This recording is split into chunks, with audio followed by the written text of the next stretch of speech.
ഇന്നലെ തൃശ്ശൂർ പൂരം സമാപിച്ചു. ഇന്നലത്തെ ആ കുടമാറ്റമൊക്കെ വളരെ ഗംഭീരമായിട്ടാണ് എനിക്ക് തോന്നിയത്. പിന്നെ ഇന്ന് രാവിലെയാണ് ഞാൻ അറിഞ്ഞത് വെടിക്കെട്ട് 3:30 മണിക്ക് ഉള്ള വെടിക്കെട്ട് രാവിലെ 7 മണിക്കാണ് തുടങ്ങിയതെന്നും 8 മണിക്ക് അവസാനിച്ചുവെന്നും കേട്ടു. എനിക്ക് തോന്നുന്നത് ഇന്നലെ തിരുവമ്പാടിക്കാർ രാംലല്ലയും അയോധ്യയും വില്ലുകുലയ്ക്കുന്ന രാമൻ്റെയൊക്കെ കുടകൾ വളരെ ഭംഗിയായിട്ട് അത് പ്രദർശിപ്പിച്ചതിൻ്റെ ഒരു എഫക്റ്റാണോ പോലീസ്, അതായത് വിജയൻ പോലീസ് അവിടെ ചെയ്തതെന്ന് സംശയിക്കേണ്ടിയിരിക്കുന്നു. കുറച്ച് കാലങ്ങളായി നമ്മുടെ ഉത്സവങ്ങൾ, ഹിന്ദുക്കളുടെ ഉത്സവങ്ങൾക്ക് വളരെയേറെ കൂച്ചുവിലങ്ങിട്ടിട്ട് വരികയാണ്.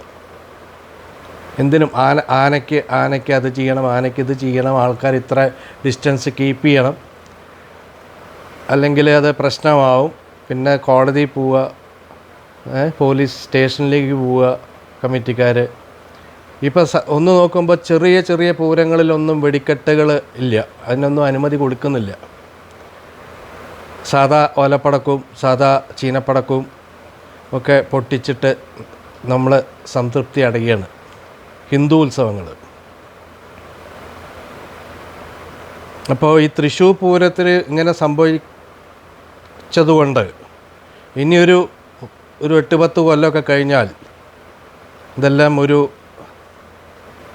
ഓർമ്മകളായിട്ട് മാറുമോ എന്നാണ് നമ്മൾ ചിന്തിക്കേണ്ടിയിരിക്കുന്നത്. പക്ഷേ എന്നിരുന്നാലും ഇപ്പോഴും പൂരത്തെ സ്നേഹിക്കുകയും പൂരപ്പറമ്പിൽ ഒത്തുകൂടി കടലഞ്ഞൂർ തിന്നും സർബത്ത് കുടിച്ചും സംഭാരം കുടിച്ചും കള്ളു കുടിച്ചും ആ ഒരു നടത്തണ്ടല്ലോ, അതൊക്കെ വളരെ വളരെ നല്ല ഓർമ്മകളായിട്ട് മാറും എന്ന് തന്നെയാണ് എനിക്ക് തോന്നുന്നത്. എങ്കിലും ഇന്നലെ തൃശ്ശൂർ നമ്മുടെ സുരേഷ് ഗോപിയും മന്ത്രി രാജനും ഒക്കെ ഇടപെട്ടു എന്ന് കേട്ടു. അതിനോടനുബന്ധിച്ചിട്ടാണ് പിന്നെ തിരുവമ്പാടിക്കാർ മറ്റേ വെടിക്കെട്ട് ആരംഭിച്ചത്. ഇനിയെങ്കിലും നമ്മൾ ചിന്തിക്കേണ്ടിയിരിക്കുന്നത്, നമ്മളുടെ ശബ്ദം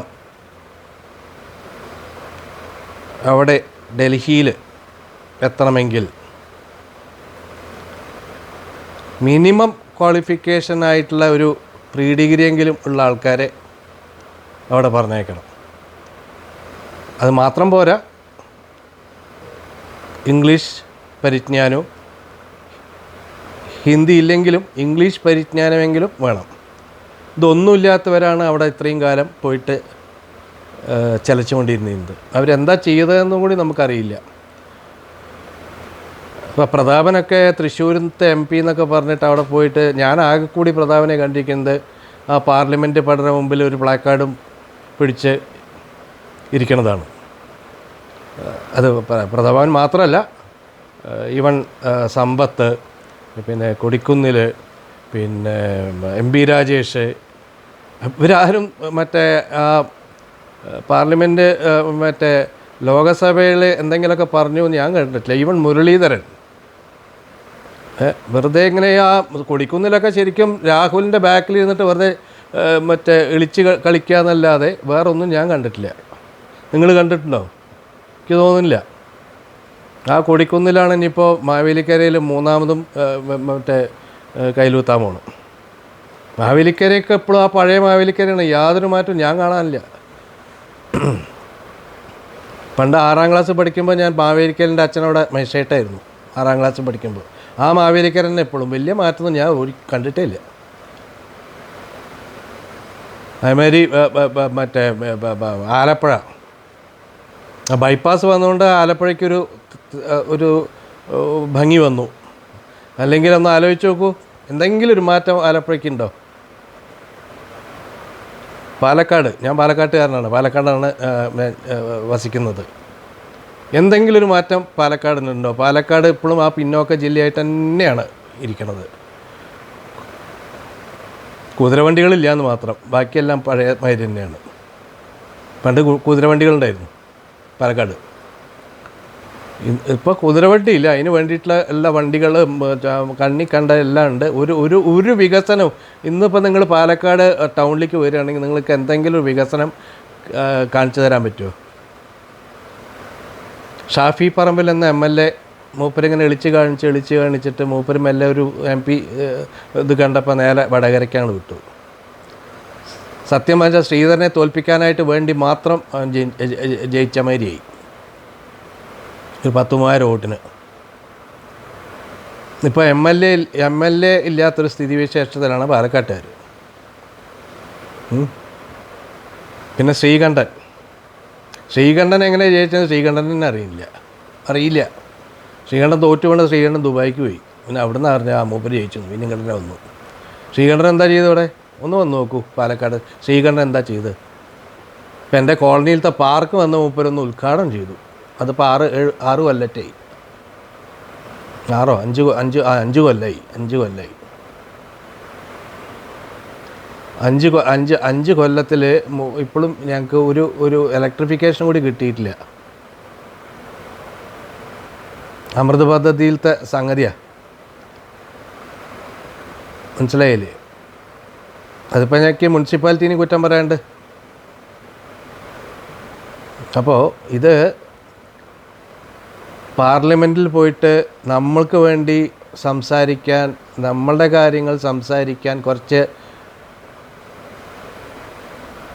വിവരവും വിവേകവും ഉള്ളവർ തന്നെ വേണം. അതിലിപ്പോൾ ഞാൻ കണ്ടത് കുറച്ചൊക്കെ നമ്മുടെ സുരേഷ് ഗോപി, പിന്നെ രാജീവ് ചന്ദ്രശേഖർ, പിന്നെ ശോഭാ സുരേന്ദ്രൻ, പിന്നെ ഇപ്പോൾ AK ആൻ്റണിയുടെ മകൻ, ഓഫ് കോഴ്സ് മൂപ്പര് അവിടെ തന്നെ ആയതുകൊണ്ട് മൂപ്പര് ഡൽഹിയിൽ തന്നെ ആയിരുന്നുവല്ലോ. പിന്നെ കുറച്ച് ഫോറിൻ എഡ്യൂക്കേറ്റഡുമാണ്. അപ്പോൾ മൂപ്പരുടെ ആ പ്രസംഗമൊക്കെ കേൾക്കുമ്പോഴും കാണുമ്പോഴും ആൾ ചെറുപ്പമാണ്.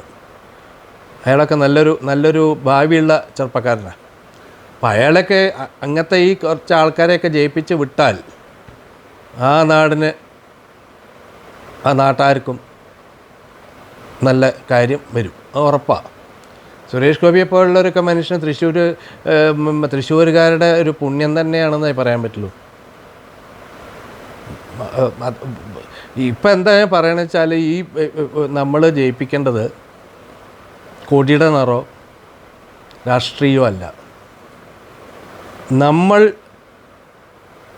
വോട്ട് ചെയ്യുന്ന ആ സ്ഥാനാർത്ഥിക്ക് അതിനുള്ള അർഹതയുണ്ടോ, കഴിവുണ്ടോ, വിവേകമുണ്ടോ, അത് മാത്രമേ നോക്കണ്ടൂ. അപ്പം നമുക്കൊരു സമാധാനമുണ്ട്.